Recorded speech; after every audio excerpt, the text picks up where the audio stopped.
చాలా బాధాకర విషయం అండి. ప్రాణం అంటే పోతే తిరిగి రాదు. ఒక డాక్టర్ కూడా రోగాన్ని నయం చేయగలడు కానీ ఒక ప్రాణాన్ని మాత్రం ఇవ్వలేడు. అయితే ఆ తల్లికి లేకపోతే దేవుడికి మాత్రమే ప్రాణం ఇవ్వడం కానీ తీసుకునే హక్కు ఉందేమో.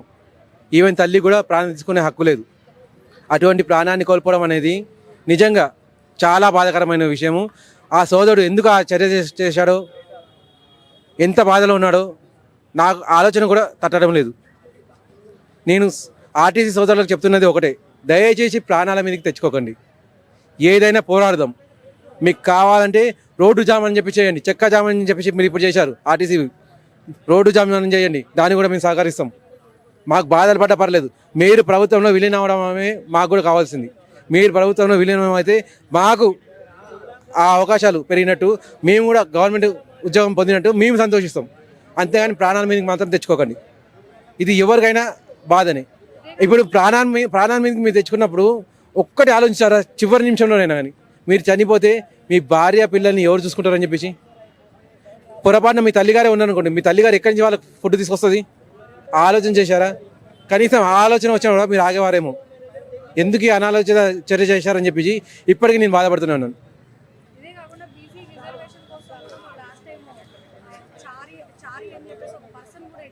శ్రీకాంతాచారి గారు తెలంగాణ గురించి చేశారు. అది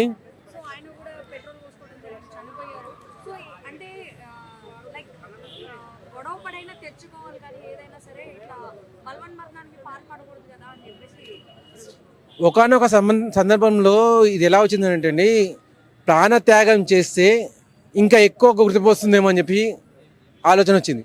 ఆ ఆలోచన కొన్ని ఉద్యమాలలో సక్సెస్ అయింది. కానీ ఇక్కడ మనకు తెలంగాణలో ఆల్రెడీ శ్రీకాంతాచారి గారు తన ప్రాణాలు కోల్పోయి 12 నెలలు అవుతుంది. అయినా కూడా తన తల్లికి కానీ తన కుటుంబానికి కానీ కావాల్సిన గుర్తింపు అనేది రాలేదు. కనీసం శ్రీకాంతాచారి గారికి ట్యాంక్ బండ్లో ఒక విగ్రహం పెట్టాలండి, మినిమం రెస్పాన్సిబిలిటీ. అటువంటిది కూడా గత ప్రభుత్వం చేయలేదు, ఈ ప్రభుత్వం కూడా చేయలేదు. అటువంటి ఉదాహరణ మన దగ్గర ఉన్న తర్వాత ఆర్టీసీ కోసం అని చెప్పేసి, ప్రభుత్వంలో విలీనం చేయడం కోసం అని చెప్పేసి ఒక సోదరుడు ప్రాణాలు తీసుకోవడం అనేది అమానుషము, అనాలోచించేది. నేను క్లియర్ చెప్తున్నాను. ఆల్రెడీ మనకు ఎగ్జాంపుల్ ఉంది. ఆ ఎగ్జాంపుల్ చూసుకొని నేర్చుకుందాం. మనం పోరాడదాం. 1 నెల కాకపోతే 2 నెలలు కాకపోతే సంవత్సరమైనా పోరాడదాం. మీకు అంతగా ఇబ్బంది అయితే మా తరఫు నుంచి మేము డబ్బు అరేంజ్ చేస్తాం. ఫ్రీ బస్ అనేది ఖచ్చితంగా తీసేయాల్సిందండి. అయ్యా, నేను చెప్పేది ఫ్రీ బస్ అనేది స్త్రీలకు విచ్చలవిడితనాన్ని నేర్పించింది, కుటుంబంలో కలహాలను పెంచింది. ఒక స్త్రీ అనేది 12 ఏళ్ళ అమ్మాయి అయినా కానీ, 18 ఏళ్ళ అమ్మాయి అయినా కానీ, 22 ఏళ్ళ ఆడదైనా కానీ, 30 ఏళ్ళ ఆడదైనా కానీ, 60 ఏళ్ళ ముసలిదైనా కానీ ఒక గొడవ వచ్చిందంటే వెంటనే బస్ ఎక్కేస్తుంది. నేను ఎటైనా తిరిగే అవసరం లేదు, నాకు అవసరం అని చెప్పేసి. ఇంతమంది గొడవ వస్తే ఇంటి నుంచి ఎటు వెళ్ళాలి, నేను ఏం చేయాలి, నన్ను చూసుకునే వాళ్ళు ఎవరు ఉంటారు అనే ఆలోచన వచ్చేది. ఇప్పుడు ఫ్రీ బస్ ఉండడం వల్ల ఎక్కడైనా పోతా పోయి చస్తా అని చెప్పి అనుకుంటారు. దానివల్ల వాళ్ళ ఆలోచన ద్వారా పూర్తిగా మారిపోయింది. నెగిటివిటీ అనేది చాలా పెరిగిపోయింది మనుషుల్లో.